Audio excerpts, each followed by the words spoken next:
In today's video, we're taking a look at some NHL offseason trade and free agent rumors and how a flat or decreased salary cap will impact some of these NHL teams. Teams we're looking at today include the Chicago Blackhawks, Toronto Maple Leafs, Edmonton Oilers, and St. Louis Blues. We'll jump into that coming up next.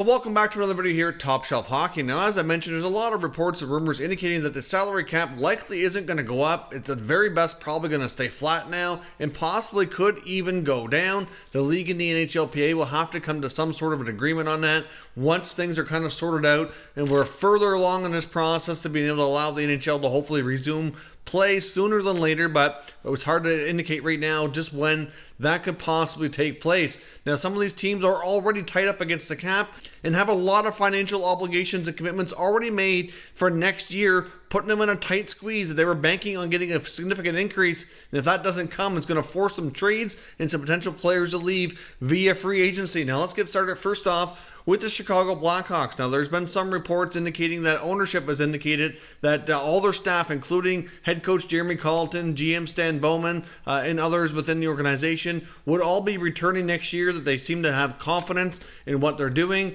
and that they're going to be doing more of a retool than a rebuild.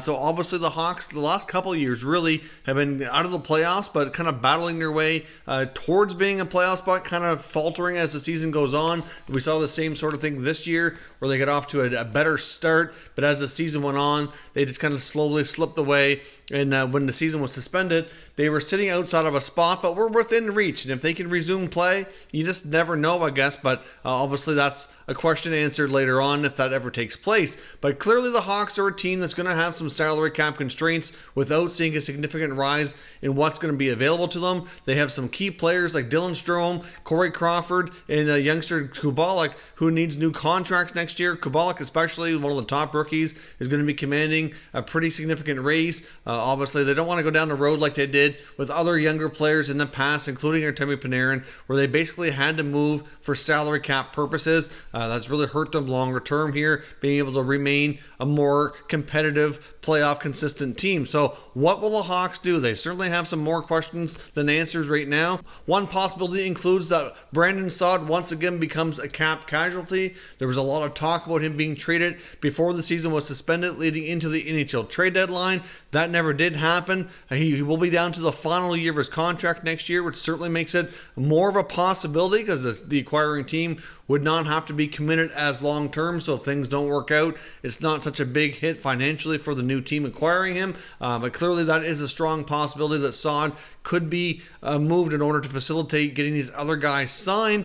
You would think, based on how things are looking, that there's a pretty good chance they look to bring back longtime goalie Corey Crawford. I mean, depending on how everything goes, they could go a different direction, but right now the indications are that might be the path that they take. Of course, you can't help but wonder as well, with everything going on with this, with everything going on with the coronavirus and teams in the league losing lots of money here, that maybe when things resume, could they even possibly come to an agreement as a league that teams might be allowed some more power to do some extra buyouts or something to that effect? Because obviously if they have a flat or decreased salary cap, teams are going to be tight up against it. And if they're allowed to buy out some extra contracts, that very well might prove useful. But guys like Zach Smith, as well as Olli Maatta within the Hawks organization, appear to be the most likely potential targets of a buyout should they go down that road to free up some additional space. Obviously, they got longtime veterans like Brent Seabrook and Duncan Keith, who very well could be moved along. I would think Seabrook would be the preferred one in that situation, but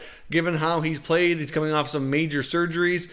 I just don't see anybody taking on that contract. I mean, it still has way too much term and money left on it for any team to bite at this point. At least I would think so, but as they say, crazier things may have happened before, but we'll have to remain to be seen. But the Hawks are going to be uptight against it, and to keep some of their young talent, they're going to have to dispose of some of these other contracts to free up the space to make it all happen. So who do you think the Hawks are more likely to move in this case?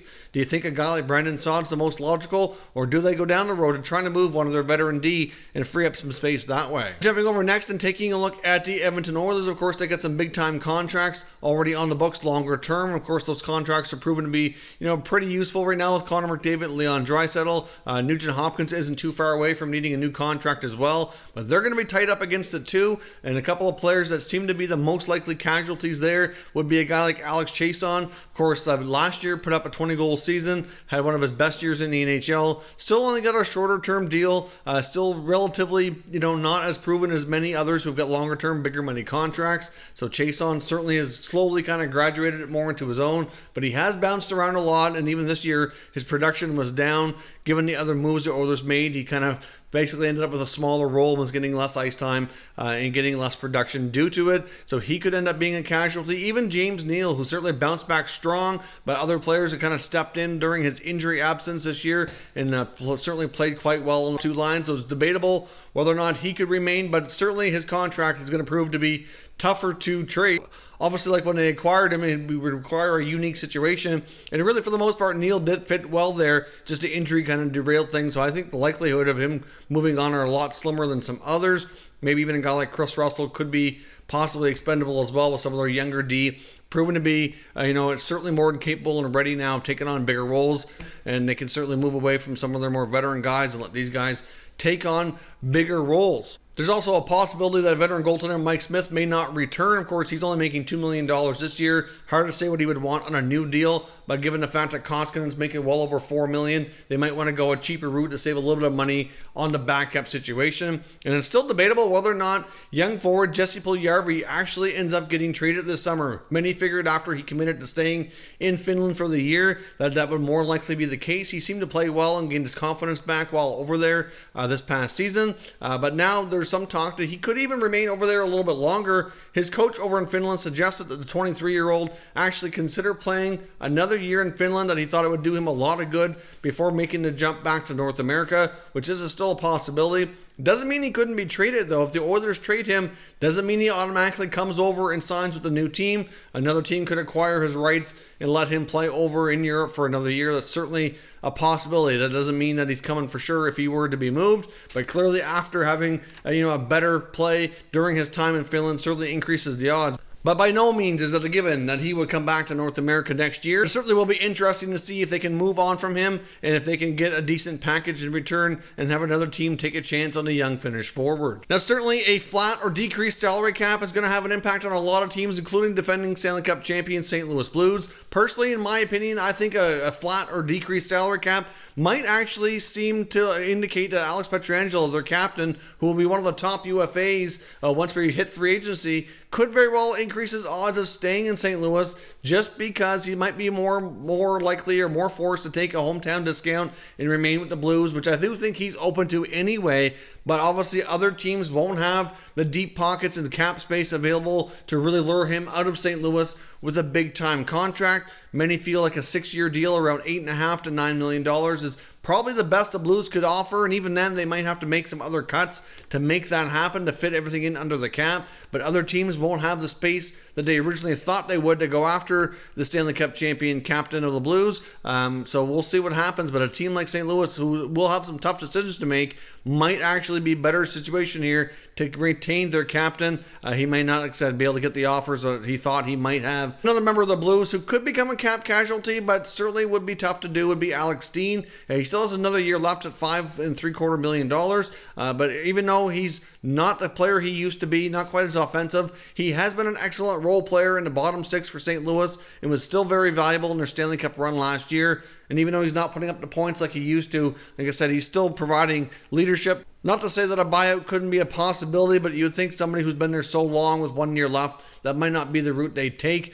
But clearly the Blues are going to have some tough decisions like many of these other teams. Obviously, they have some other guys that are going to need contracts here as well, but obviously keeping their captain will be the top concern for the team. Personally, I think the most likely scenario that the Blues do, because they will likely need to free up space regardless of what happens here, is trading backup goaltender Jake Allen. Jake had a really solid bounce back season this far anymore. When he's back to being able to be like more of a platoon goalie or in a backup role, it seems to take the pressure off, and he seems to perform much better. When he was platooning with Brian Elliott earlier in his career, he had some excellent stats. They thought he was ready to take over the starting role, but once he was there without such a significant backup or a 1A, 1B situation, I think the pressure and the stress this seems to get to him, and it's more of a mental issue more than anything else than it's his ability on the ice. But once he get back to being a backup, he knew he'd be playing less pressure. He really bounced back and did well. So depending on where they can move him, I think his value would be up right now compared to where it was a year ago.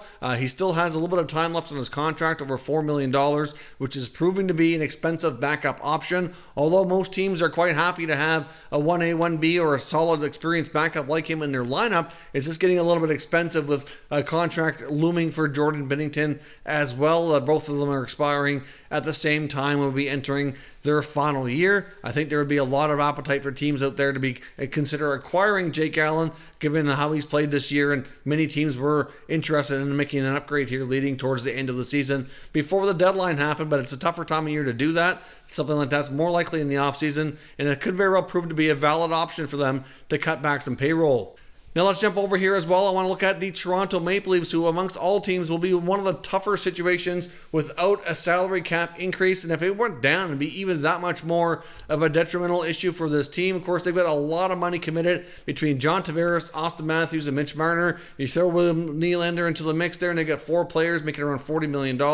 And that certainly puts a pretty top-heavy team with desperate need of defense and a potential contract extension and goal looming for this team as well. Could be in some serious, cap trouble. They might have to be forced to make some moves in the forward group to kind of even things out here. Freddie Anderson's entering the final year of his contract. Whether or not they extend him or how that's going to work is difficult to say. Based on making $5 million, if he does stay, he's going to want to raise. They don't really have an heir apparent in the system who could come in and take over on a younger, cheaper contract. So if he were to leave, or they decided they didn't want to extend him, then they'd have to go down either free agency or trade route to pick up another goalie, which is certainly going to be tough to do. By no means would that be a guarantee to work out well for them. So I think the odds of Anderson staying and extending are pretty good. Hard to say exactly what they would come to in an agreement, but either way, he's going to need a new deal after this year, and he's going to want to raise how much exactly, not quite clear, but it appears as though defensemen like Tyson Barrie and Cody Ceci are set to walk away through free agency. That appears to be imminent once we finally do officially hit the offseason, but the Leafs are going to need some help on that blue line. They're going to need some experience. Besides Morgan Riley and Jake Muzzin, they really don't have much experience back there. They do have some interesting young defensemen who have certainly improved a lot. I mean, you get Travis Dermott needs a new deal. You get Justin Hall. You've got Marty Marinson. You've got Liljegren and Sandin. There's lots of interesting guys back there who have picked up the pace, but I'm not sure that they can get away without adding some more experience back there as well, losing those 2 other players. So it's certainly going to be interesting to see how they address that. And so between that and the Anderson extension looming,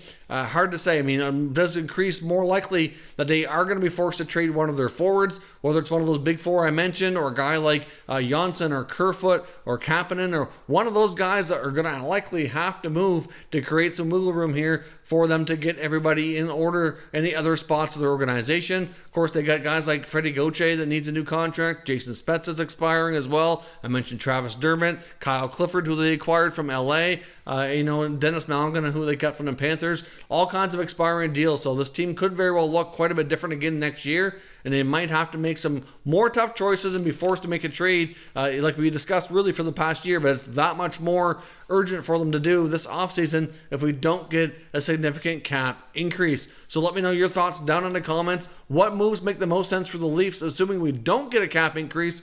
Who goes and how they go about kind of leveling up this team, making them stronger defensively? And do you think Freddie Anderson gets an extension? And if so, what kind of deal do you think we're looking at here to keep him in the fold? Keep in mind, he'll be 31 years old when next season gets underway. That's all your updates for today, so certainly let me know your thoughts down in the comments. How are these teams going to cope without a cap increase, and who might be the cap casualty on the teams discussed today?